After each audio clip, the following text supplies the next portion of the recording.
This is Pastors Live, a Rev FM production podcast. Join Pastors Dave, Ty, and Shane for a fresh, fun, and often unpredictable take on faith, the Bible, and the world around us. Hey everybody, it's Pastors Live. It's Thursday. It's November 13th, and I'm glad to be back in the studio. We got some great guys here today. We got kind of the original, we have the COVID crew. You know what? We should get shirts. We should just get shirts to freak people out. We call ourselves the COVID crew. We have to. That would the COVID crew. Or masks. There's the hoodies that come with the masks. There you go. That would be really good. We'd look like ICE agents for Jesus. Yes. Yeah. So hey, we've got of course that's Ty at Water Springs. Sorry, I knew that. As soon as it came out of my mouth, I said I shouldn't have said that. I'm just saying I maybe own there's that. a reason you did. You never know. Yeah, that's true. Okay, so we got Pastor Shane is Hello. here today. Pastor Dave is here today. God bless you guys. And we've got Gary Austin, guys. the voice of the Valley, and I'm Ty, and I'm really glad to be here. Speaking of which, did I tell you guys what happened when I was in California about 8 weeks ago or a little more? You told me, yeah. I was doing... Oh, no, you didn't tell me. I was doing the funeral for my mentor, Kempton. Yeah. And the family put me up at the DoubleTree there in Whittier.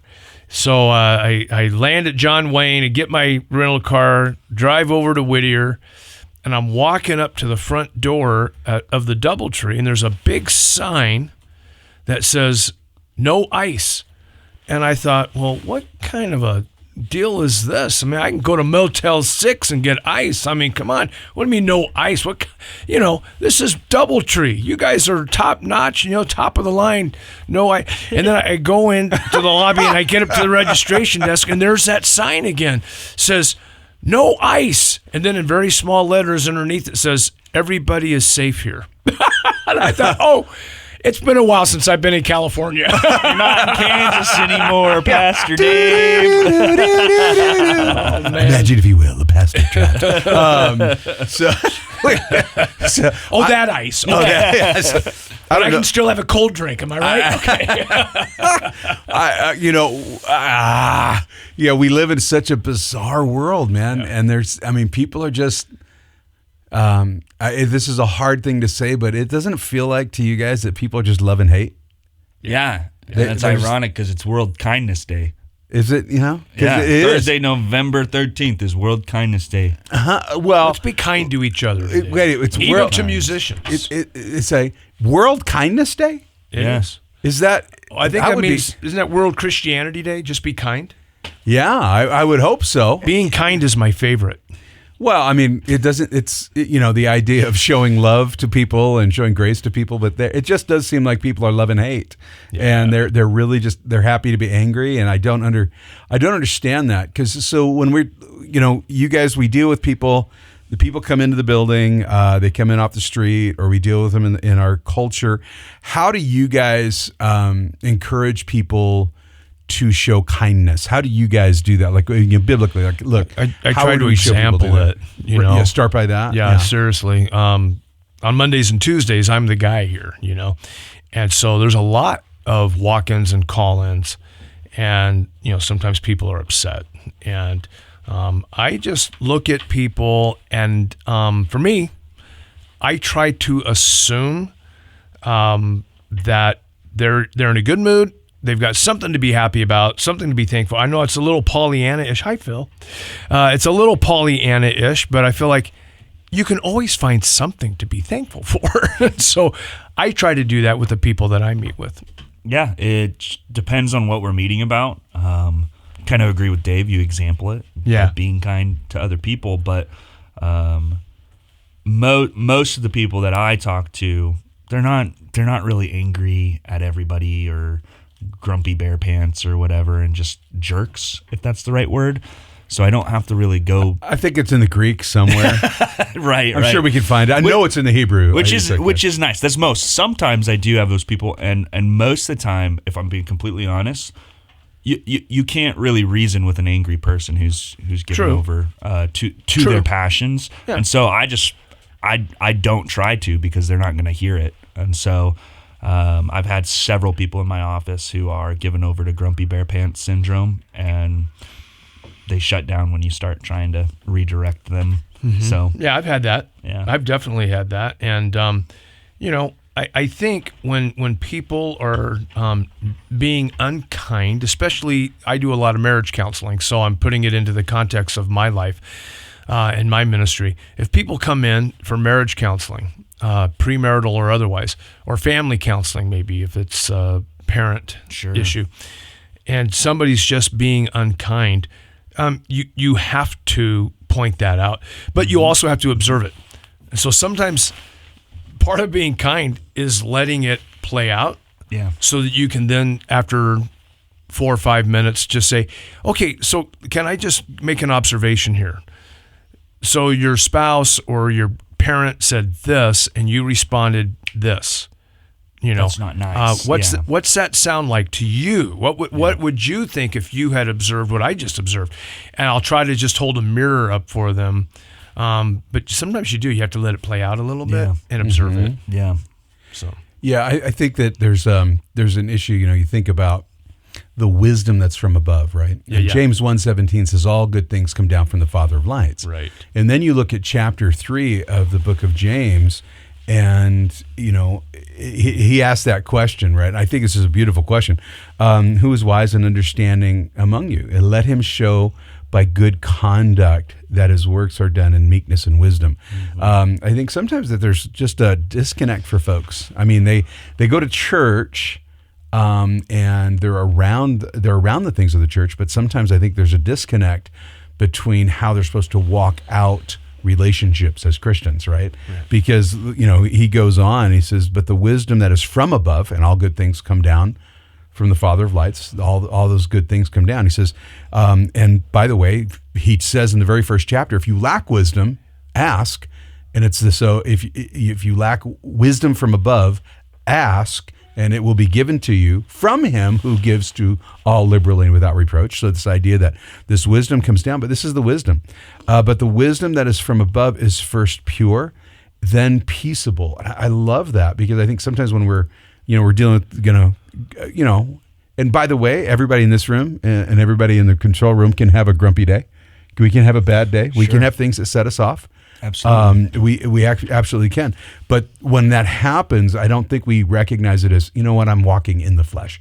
Like when we're in grumpy pants mode, where there's a fleshly issue there, right? And so, but the idea is peace, and then, so peace, and then gentle, willing to yield, full of mercy and good fruit, without partiality, a huge piece of biblical teaching throughout the entire Bible, without partiality and without hypocrisy. But let the fruit of righteousness be sown in peace by those who, and I love that, make peace. And I think we forget that as Christians, we have this beautiful responsibility to be making peace, not causing problems. You know what I mean? It's like, are we making peace or are we causing problems? Like, how are we walking with the Lord right now? And ambassadors of reconciliation. Yeah, we have the gift of reconciliation. We're new creatures. We're not the old creature anymore. And I think that's really, really important when it comes to, having that conversation about, hey, it's World Kindness Day, but some people just aren't kind anymore. I think that, and remember that. I think, I love what Dave says. I want to be the example. And so when we're out in the store and we're out doing things and people see us that we don't know that they see us, and how do we react and what are we doing? And I think sometimes because we've all joked around about bad customer service in here. We've all joked around about how, that's something that hasn't apparently come to Idaho yet, which is good customer service. But every once in a while we run into a place where there's really good customer service. But when there isn't, you almost want to respond and say, especially if you've worked in the service industry. So if you've worked in a restaurant like Dave and I have, Shane's also worked in a restaurant. Yeah. But when you're doing good customer service, it's really about relationship. And so when you're out and you're trying to treat people right, people want, show people you're a Christian by the way you act, by the way you talk, by the way you respond to their bad day. And remember, right. Just because somebody else is having a bad day doesn't mean you need to pull that in and you need to have a bad day with them. Correct. I think one of the greatest things to do is to see somebody and say, hey, it looks like you're having a rough day. How can I help you? Like, what's going on? And every once in a while, it's a very, very kind thing to do, to just say, hey, how can I help? How can I minister to you right now? And so be kind and walk in that wisdom of God that's from above. And if you don't know how to do that, ask for it. Ask for that wisdom. Yeah, it's a fruit of the Spirit. Sorry, go ahead. Sorry. Go ahead. Yeah. It's a fruit of the Spirit. So that's the cool part about when you submit yourself to the Lord of Lords and King of Kings, Jesus. It's a byproduct of what Jesus does in your life. He makes you kind. So we were having a conversation the other day in our Proverbs class. In Proverbs 25, you see that a word fitly spoken is like apples of gold in pitchers or settings of silver. And we were looking at the context of all that, and within the context, it appears that the apple of gold is a rebuke being received by an obedient ear. And, there are times when you have to rebuke that unkindness. But if you can do it in such a way that you're dropping an apple of gold. Yeah.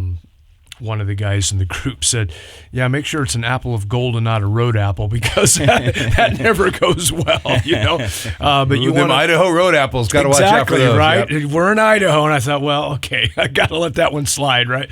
But it's true, right? You when you can share with somebody in such a way that it's an apple of gold in settings of silver, and if they have an obedient ear to the rebuke, it will be, But, so there are some people who could tell you just won the jackpot, and all you'd hear is take out the trash, But learn how to speak well, how to speak kindly when you're speaking kindness. So yeah, absolutely. There you go. Yeah, I do think it really does come down to, we have to make a choice. We are either going to walk in the flesh or we're going to walk in the Spirit. Absolutely. And here's the interesting thing. I was thinking about this the other day. I was kind of processing this in my head. So when we walk in the flesh has a limited amount of energy. So when we're walking in the flesh itself has an end point. But when you walk in the Spirit, you're walking in the power of the eternal God to overcome the things of the flesh. So if you think about it, when you're walking in the Spirit, you're walking in the fruit of the Spirit, you're walking in the eternal power of God while you're doing that. It's not the issue of, walking in the Spirit or living in the fruit of the Spirit is your own spirit. It is the power of God that has been placed within the life of the believer. And I think sometimes we forget how powerful that is, because I know that, and I don't know, Dave, your kids were young, and obviously Shane, as your young daughter gets older, you'll experience this, but they get really angry and they get to the point, I can't help it. Yeah. I can't help it. Yeah. I can't help it. And the issue, well, no, you can help it, because this was a verse that I used to share with my boys all the time. The spirit of the prophet is subject to the prophet. You are in control of your spirit. You are. And also the proverb that clearly states, he who cannot control his own spirit is like a city without walls. Yeah. And then they would respond with, yeah, and I know, and a city without walls gets overrun by the enemy. I'm like, well, yeah, that's the point. I'm glad you're listening. I'm glad you're paying attention. I think that's really, really important. But you just think about people who lose their temper. I mean, people get involved in fistfights, things like that. Like, why are we so angry all the time? And have you guys thought about, why are we so angry all the time as a culture right now? Obviously, there's a lack of Christ in it, but have you guys thought about why we're so angry all the time? Do you think it? You hit the nail on the head, Pastor Ty. That was my answer. It's just not walking in Jesus.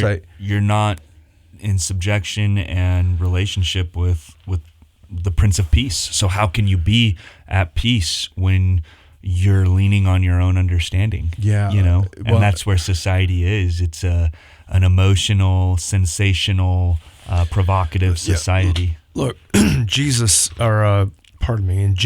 3, the Father says to the serpent, I will put enmity between you and her seed, right? Jesus said in John 10:10, the thief has not come but to steal, kill, and destroy. I mean, that's his game plan. That's his thing. He is about enmity. He is about stealing. He's about killing. He's about destroying.